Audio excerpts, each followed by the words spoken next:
Hi! So, we are making another version of the video na ginawa namin dati. Kasi i-upload ko ulit to sa YouTube para balang araw pag nakita ulit kami, may papanoodin ulit kami. So, nakita namin sa huli naming video na napag-usapan namin yung mga past experience namin, tapos yung mga questions. So, gagawin namin siya ulit muna ngayon. Pero bago natin simulan yung question and answer portion, gusto ko munang tanungin si Joycel ng... Wow! Ano yun? Hindi nga, parang kakamustahin lang kita. Okay, so, ano, parang kasi, magkamustahan muna catch tayo. up. Kasi yes. diba, tagal nating hindi nagkita. So, kamusta naman ang mga nakaraang buwan mo? Wow. Siguro ngayong year 2025, ako ngayon, status ko ngayon is I'm in my parang sa hanging bridge ako. Ay, bakit? But, siguro yung parang part na you're walking, parang nasa gitna ka. Kung itutuloy mo ba or you will stay in that bridge. So, yun yung status ko ngayon. Pero, ako ay, yun nga, personality ko naman talaga is tuloy-tuloy, pero talagang nasa baby step pa rin ako eh. Yung parang, I don't know kung ano na ba ako, lalarga na ba ako o hindi, or I'm not ready. So, yun yung mga status ko personally sa mga, siguro sa mga goals or marami responsibilities na darating. So, siguro yun yung mga which is na parang alam ko yung reality, kailangan ko na talagang humarap. Kasi for the past years, talagang in-isolate ko yung sarili ko. I mean, ayoko lumabas. Parang gusto ko kilalanin yung sarili ko. Pero, in some point, hindi ako natuto eh. So, this year talaga, medyo madami akong labas. Lalo na yung mga hanahanap ko yung passion ko, yung pag-volunteer ko, masaya pa talaga ako. So, yun yung hinahanap ko ngayon. And still, this is still Joycel, kung ano ako dati. Pero, I think, ngayon, mas vulnerable. Parang mas gusto ko i-share kung sino talaga ako. Kasi takot ako dati talaga ipakita. Pero ngayon, I think I'm confident. Siguro dahil, yun nga, mas marami akong na-experience. Yun lang. Yan lang naman yung konting improvement. Lipat nga tayo dito sa baba. Grabe naman yung improvement na. Wait lang. Oo. May follow-up question ako doon. Sige, sige. Yan. Kita tayo. Guys, sa bago kaming venue ha. Oo, may bago kaming venue. Kasi yung kaibigan namin, medyo mayaman, kaya siya pa din. So, yun nga, tatanungin ko yung sabi mo, in-isolate. Upo ka lang maayos. Yung sinabi mo... Kasi okay na, baba. O yan. Sabi mo kasi, in-isolate mo yung sarili mo. So, ginawa mo ba yun dahil gustong-gusto mo talaga? Or dahil anong rason mo? Dahil ang feeling mo yun yung makakatulong para ma-figure out na yung mga gusto mo gawin? Siguro dahil, pinili ko. Kasi mayroon akong pakiramdam. Meron kasi akong sarili na, parang napapagod ako makipag-socialize. Parang napagod ako sa sobrang, yung alam mo yun sa sobrang dami na, ko na rin, yung wala, nakapagod. Kasi pag every time na lumalabas ako, I care people. Doon ako, parang siguro na-train ako. Kasi parang gusto talaga tumulong pag nasa labas. Which is, minsan, sa sobrang pagtulong ko, nauubos ako. And then, tapos nawawala pala. Parang tumutulong na nga ako, tapos ako hindi ko tinutulong ang sarili ko. And that's it. So, nakulong ako dun sa part na yun.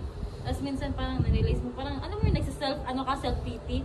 Bakit wala naman tumutulong sa akin? Bakit parang nandito ako na? Ngayong ako yung nangangailangan. Oo, pero kasi hindi naman talaga nasasabi eh. Oo. Kasi ang gusto ko yung parang wala man. Pero talaga nothing, wala talaga. Kaya doon ako napagod siguro. Pero syempre, iniisip ko naman babalik naman ako. Pero I'm not ready. Kailan ka napagod? Siguro yung alam mo na yung wala na akong contact sa... Kumbaga sa buwan, anong buwan yan? Last year ba yan? Or ngayong buwan ito lang? Yeah, maybe, last year? lumalabas-labas na ako last year. Pero, nagsimula siya 2 years ago. 2 years na. So, minsan lang ako lumalabas. So, minsan, di ba, minsan di ako nagpo-post talaga. So, wala kayong idea ang nangyayari sa akin. Totoo. So, yung mga part na yun talaga, tago talaga sa akin. So, even though, yung ngayon nga, parang mabubuhat yung parents ko, lumalabas na ako. Just, ako talaga, ayoko talaga, parang ganun. Pero parang minsan may impact din yung parent pala, no? Kasi yung parent parang, Naapektuhan sila. oo, hindi, I mean, yung parang meron silang, kinoconsider mo sila sa decision mo na lalabas ba ako? Hindi ako pwede lumabas kasi sabi nila, kababaeng tao. Pero kasi I'm older na, parang alam ko na yung gagawin ko, paano ako mag-learn.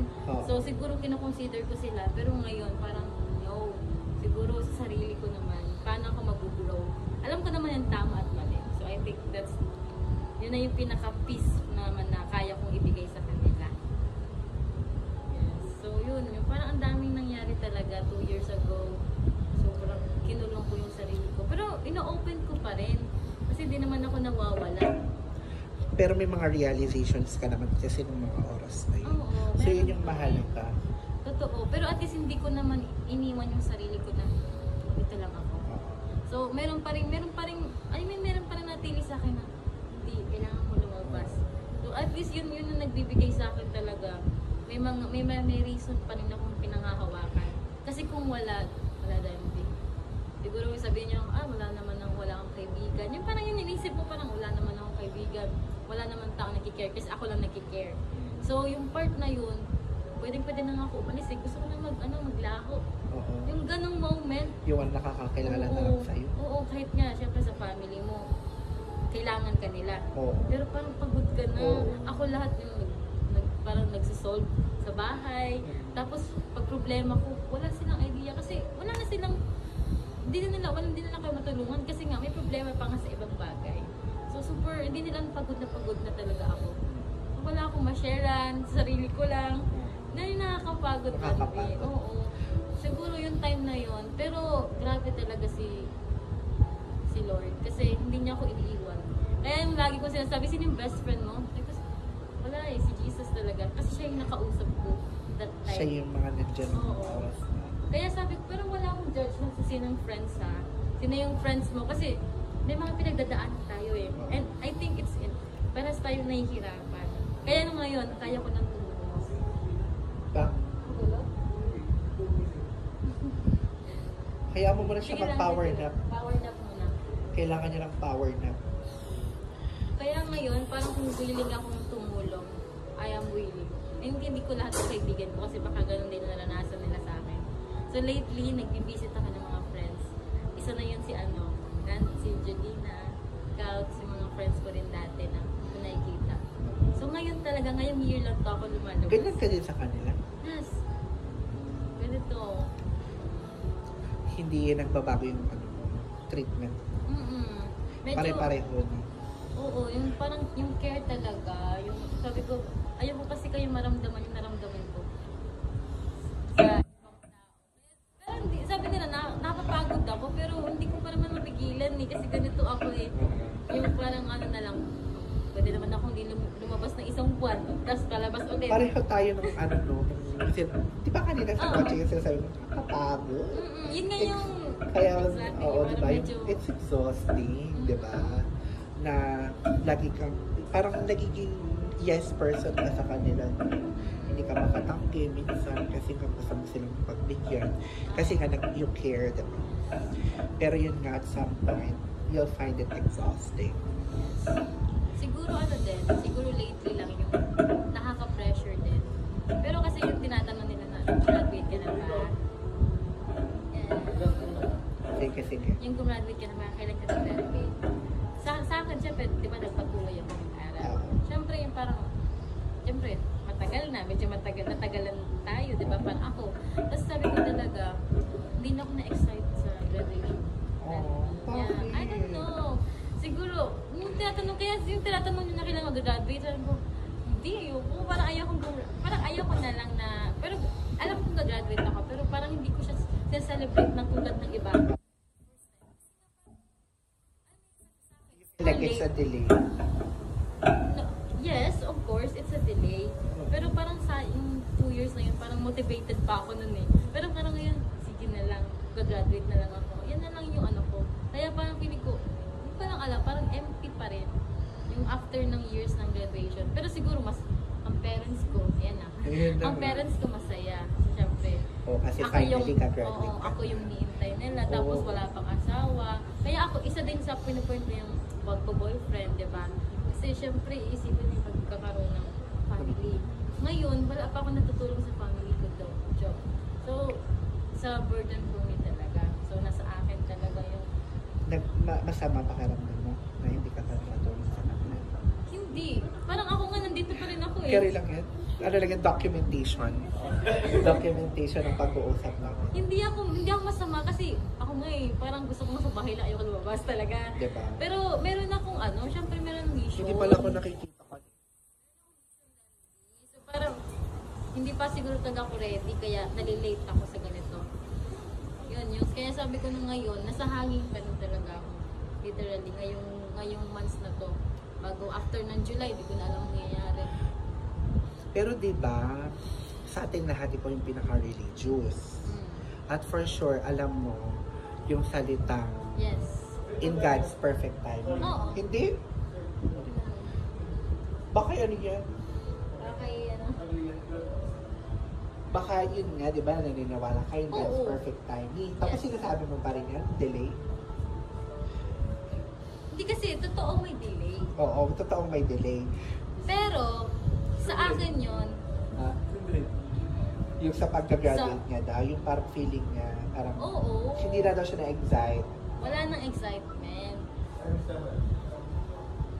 Hindi, pero naniniwala ko sa perfect time. Lagi ko nga yung sinashare yun na may plano ang Panginoon. Pero in reality kasi, delay ka talaga. sa standard ng tao ngayon, yun yung na parang, kaya ako, nagawasan ko yung social media. Kasi, di ba tayo? Kasi hindi ko ginawa yung best ko eh. For example, ako graduate, I don't feel unfulfilled. Parang hindi ko siya kailangan, no offense sa mga paparazzi lang. Hindi siya kailangan, to be honest. I'm doing it for my, I would do it for my friends. Pwede ko lang yan. Parang for compliant na lang. Parang compliant na lang. Hindi dahil dito tayo, pwede pala. Hindi dahil we're bitter or something like that. But because, in the first place, hindi ko ginawa, hindi ko ginagawa. Gagawin ko naman, eventually. Just for, not for the reason of being a graduate, or yung tao sabihin sa'yo, uy. Oo nga, diba? Totoo. Compliance, No, that's not who I am. It's a human standard na kasi eh. Siguro yun din yung ano ko, that's not who I am. Kaya parang sabi ko, parang, sige matapos na lang to. Pero kasi yun ang tinitingnan nila eh, na makagraduate ka na ba? Yung mga ganung tanong, which is, hindi ko naman pinapansin. Kita mo yung kita mo na yung kalakaran sa nakita. as a teacher. Yeah. Meron akong ganyan kaibigan. Nakita ko. Lawyers sa law siya. Sobrang support mo. Ginip up na yung law niya.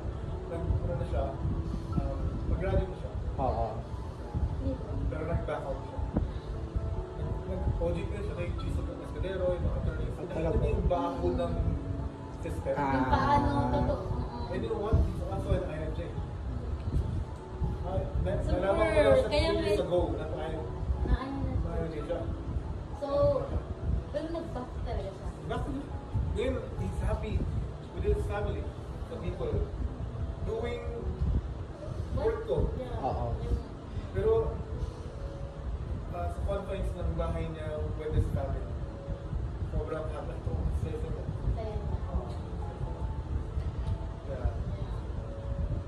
Sabi kasi may personal battle tayo eh.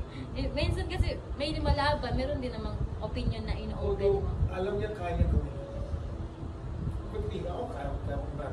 Oo, diba? Yung kay Joseph pa. Dati. Kaya Student trainer. Magpego ko yung mga graduate na, diba?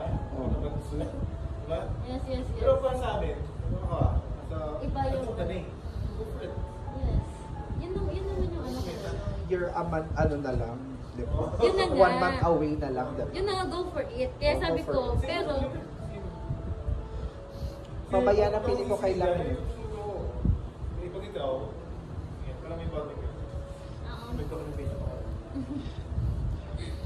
Kaya mo siya ng power.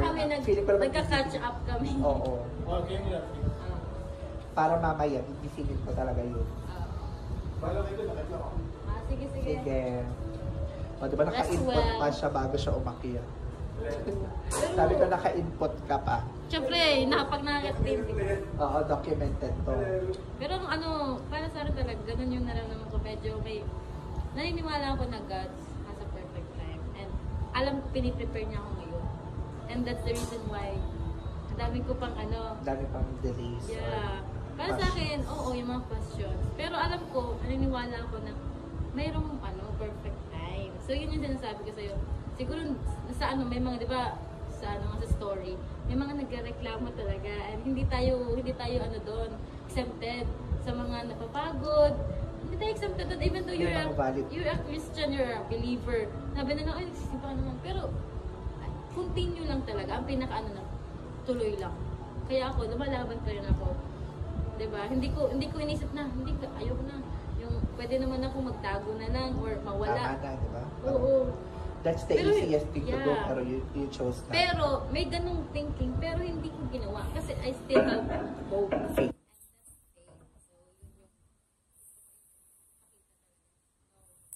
Hindi ka naman nagkakamali lang, diba? Kasi, although kahit ang dami natin pinagdadaanan araw-araw, may mga signs na dapat magpatuloy ka. Diba? Yung mga simpleng ganun, diba? We may not hearing the God verbally responding to us. Yeah. Pero yung nangyayari sa paligid mo, parang ikaw na lang magsasabi. Sinagot na ni Lord. Sinagot na ni Lord yung tanong ko. Sinagot niya na rin. Diba nga? Parang yung sinasabi ko sa'yo, parang yung buhay ko, alam ko talagang may miracle eh. Kasi nga, diba? Parang ang dami kong pinagdaanan. Tapos, pag sinabi ko, nag-trainer ako. Diba nung sumugal ako nung nag-business kami ni Christian, na sabi ko, Lord, hindi na kaya ang sahod ko. Kahit gusto kong mag-on-site sa office, mag-office ako para ma-promote na ako. Kaso, mas gastos yun. Number one, wala na rin ang bahay sa Pasig. Diba? Nasa Nueva is Vizcaya ako noon. So, hindi talaga kaya. Kaya sabi ko, Lord, i-promote mo naman ako para kahit pa paano, may madagdagan lang yung sahod ko para lang kahit pa paano mag-hasha. Na-promote ako. Diba? Na-promote ako. Tapos, ito yung plano ko. By next year, magpapatay na ako ng bahay. Sisimulan ko na yung bahay. Nangyari. Diba? Although may mga ano lang talaga, may mga unexpected lang na pero tinuloy eh. Alam mo yung, hindi ka lumaban ka pa rin. Hindi siya mapapakasyon. Dami kong utang, dami kong bayarin, dami kong ganito, ganyan. Actually, may mga iba, di ko pa nababayad na nandoon ngayon. Pero kahit pa paano, talagang makakasurvive ka talaga. Pero Pinoy, sa akin na yung, parang, siguro, older ako. Pero yung advance na yung nangyari sa yung buhay mo, yung parang sa adult life, na naranasan mo na ako, hindi ko pa naranasan. So, that's the reason yun nga kasi magkakaiba tayo ng racing. Iba-iba tayo ng timeline. Hindi. Kumbaga nasa oval ako, ikaw nasa ibang takbuhan ka. Magkakaiba tayo ng race track. Totoo. Pero yung nararamdaman, alam mo yung, kaya ako nakikinig kasi ang sarap pakinggan yung ano yung naranasan mo. Kasi some point, it could also be a lesson learned sa amin na hindi pa naranasan. Diba? Ganun. Pero yun na yung pinaka-status ko for 2 years. Ikaw naman. Sige. Gusto naman ikaw ano yung nararamdaman mo ngayon. Napagod ako. Pareho tayo. Napagod ka na ba? Sobra. I was exhausted sa relationship namin ni Christian. Last year, naramdaman ko hindi ko na siya mahal. Akala ko hindi ko na siya mahal. Kasi medyo naligaw ako ng landas, ng lalaki ako. Nagkaroon ako ng mga lalaki. Akala ko hindi ko na mahal si Christian dahil nag-enjoy ako sa mga ginagawa ko. Nakikipaginuman ako sa mga lalaki. Tapos akala ko, parang rebellion, parang ganung moment. Kasi dati, before na mangyari yun, alam mo naman ugali ng Christian, nag-aaway, lagi hindi kami okay, lagi kami asot pusa, lagi nag-aaway talaga. Maliit na bagay, pinapalaki niya. Kahit gano'n pa ako ka-patient i-explain para mas maintindihan yung detalye bakit gano'n yung naging reaction ko, bakit gano'n yung naramdaman ko. Kaso minsan ayaw mo pa yung kahit gaano ka sincere at kahit gaano ka iiwanan yung sasabihin ko, hindi niya kaya maintindihan. Kaya sinasabi ko parang wala siyang emotional intelligence kasi hindi niya kaya maramdaman yung naramdaman ko. Kasi di ba nga, may intindihan mo lang naman ang isang tao pag naramdaman mo na yung nararamdaman nila, di ba? Di ba? Kasi I can say, oo, naiintindihan kita. Pero pwedeng sabihin ko sa isip ko, bakit pwede mo naman gawin to? Bakit pwede mo naman gawin yan? Pero, hindi totoong naiintindihan. Di ba? Yun nga yung sinasabi ko. Hindi totoong naiintindihan. Yun yung iba, di ba? Pero not until na mapunta ka sa position na yun, masasabi mo, hindi pala pwedeng gawin. Alam ko na kung bakit hindi niya ginawa to. Yung parang mga ganong iniisa. So, parang maintindihan niya at maramdaman niya kung ano yung nararamdaman ko, naging detalyado ako sa pananalita ko. Kaya ang sinasabi ko, gabit na gabit yung pagiging trainer ko, yung pagiging maayos ko sa pagsasalita. Kasi, kailangan kong i-convey sa kanya, sasabihin ko ng super clear para maintindihan niya. But sometimes, hindi na talaga kaya maintindihin. Feeling ko, before ako nagloko, nang walay-walay, nawala sa landas, na-distract din sa sa adobo. Yun, sa adobo. Sa adobo ko na-distract Yun na yung before kasi ako naligaw, piling ko kasi nakulong ako sa kanya. Parang kung nakulong, na parang iintindihin ko dapat siya. Or na-exhaust ko na rin parang, yun na nga, yung halong-halong emotion. Iintindihin ko ba siya lagi araw-araw? Mag-explain ko ba palagi? Oo, parang gano'n. Pero mabait siya. Inaalagaan niya talaga. Alam kong totoo yung pagmamahal niya. Pero yung capacity lang talaga ng pagiging mature niya, hindi pa kasing mature ng pag-iisip ko. Doon kami hindi nakaka-clash, nagkakaintindihan. At simula nun, feeling parang natakot ako sa future ko. Sabi ko, paano yung mga future na lakad ko kung ayaw nila akong payaman? Paano ko gagawin yung mga gusto ko? All this time, nagsusuporta ako kay mama, sa pamilya ko. Tapos dumating siya sa buhay ko. Ang buhay ko, umikot na lang sa pamilya, sa kanya. Paano naman yung gusto kong gawin? Nasaan yung ako sa daan? Diba? Kung along the way, kayo yung iisipin ko at ipa-priority ko, paano ako? It's a question mark. Hindi naman na self-pity, sabi ko kanina. Pero, you're still worrying. Anong yan sa'yo? Kasi at the end of the day, it's still your life, yes, diba? It's your life. Buhay mo pa rin.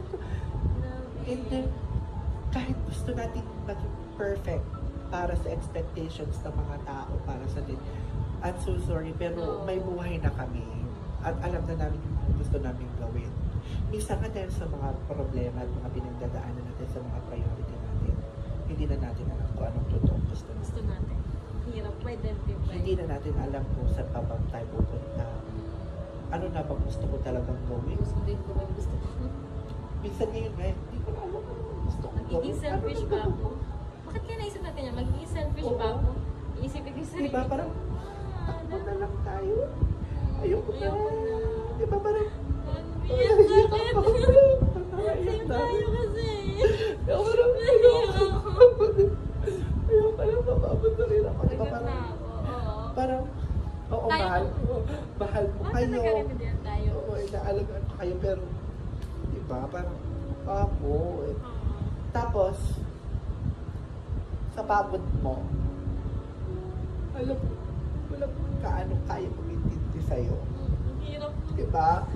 Yung nasasaktan ka na ano ka na, pero yung sarili mo na lang iintindi para sa'yo. Salamat ako na tulungan mo. Yung sa dami ng mga taong natulungan mo, yung sa dami ng taong nandyan para sa'yo, pero wala man lang yung genuinely na oo. Siyempre meron kayo, pero minsan parang Minsan na lang kayo magkita, problema po niyo yung pag-uusapan. Diba? Problema pa yung pag-uusapan. Kaya minsan, di na rin ako nakakapag-bring up ng mga ganong bagay. Minsan, sarili-sarili na lang natin. Kasi baka may problema din siya. Oo, yung mga ganong parang kinaya ko na. Diba? Parang kaya ko na. Nakwento mo na eh, tapos na. Yun nga, kaya na natin ito nakikwento kasi kahit pa paano nakasurvive na tayo sa stage na yun. Mag-isa. Pero what if in the future? Na. What if dumating ulit yung gano'n na? Tapos, strong na. After sa tingin natin strong na tayo, pero we're still longing for someone na may masasabihin ako ng ganito. Yun yung nalulungkot ko, yung kay Christian na mahal ko naman siya eh. Isa lang naman hinili ko yung sana maging mature siya na mapantayan niya kahit paano yung maturity level na gusto ko para sa kanya. Kasi kahit gaano ko siya kamahal, hindi ko kayang habang pwede tiisin yung ganun setup na. Kaya wala. It end up na wala talaga. Wala nang. So, kailan talagang natapos na yun? Actually, This year? Last year? hindi ko pa sinabi kay Jelena. Hindi 2 months. Last week lang. Nasa Minecraft siya. Ayoko na kasi sabihin kay Jelena kasi ilang beses na rin ako narinig ko ng vent out sa kanya. Parang, Naintindihan mo. alam ko na yung sasabihin niya. So, sige, at least ngayon wala na rin siya masasabi. Tsaka, tatanggapin ko naman na sa sarili ko yun, diba? Yun yung tama na talaga. Nasa bahay siya, 3 weeks, 2 weeks, parang 1 week ago lang. Nung lang siya umuwi, Thursday, ay Biyernes lang. Oo. Kasi, itong Biyernes lang. Kasi dapat kasama pa siya sa Sky Ranch lang, hindi naman ako ng Sabado. Kaso wala. Mas natakot siya na baka daw gawin ko wala naman ako makasense na ibang lalaki. Ang kinakatakot na lang yung na nakikipag-inom naman sa mga lalaki. Siyempre kasi parang kayo pa rin tapos. So yun yung kinakatakot. Nakatakot niya na baka mangyari. Which is ayoko na. Decidido na ako na hindi ko na gagawin. Nag-decide na ako na I will stop it. Kasi ipapriority ko na siya ulit. Sana. Kaso nung mas pinili niyang mag-overthink na gagawin ko pa rin yan. Ito ganyan, ayoko na. Nagsisisi ako na bumalik pa ako dito. Parang ang sakit lang na parang sinasabi niya pa kung magkano yung gastos niya. Parang hindi ko naman pinilit na bumalik siya eh. Sinabi ko lang, gusto niya, di gusto niya. So umasa ako na magiging okay pa niya. Kaso wala. You let him decide that time, pero parang Binigay ko lahat ng explanation before siya umalis sa bahay. Lahat ng dapat niyang malaman na totoong nararamdaman ko na mahal ko naman talaga siya. Pero he chose to let go. And okay na. Tama na. Kasi wala na. Ginawa ko na yun. Nag-sorry na ako sa mga nagawa ko. Sinabi ko na yung totoo na yung pag sinabi ko sa kanya yung tama na talaga. Pero pinili ko talaga. pero still resent eh. Alam natin sakit yun. 30 minutes na.